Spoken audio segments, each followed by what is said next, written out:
Kakinada rural Vakalapudi గ్రామంలో గత YCP ప్రభుత్వ హయాంలో ద్వారంపూడి చంద్రశేఖర్ రెడ్డి బంధువు భీమాస్ రెడ్డి కబ్జా చేసిన భూమిని యనమాముల స్వాధీనం చేసుకున్నారు.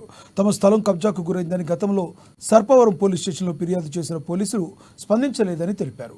ఇప్పుడు ప్రహరీ గోడను కూల్చేసి తమ స్థలాన్ని స్వాధీనం చేసుకున్నట్లు వారు వివరించారు. కబ్జాదారుల చెర నుండి స్థలాన్ని రక్షించుకున్న స్థల యజమానులు ఆ లేఅవుట్కు వారాహి కాలనీగా నామకరణం చేశారు.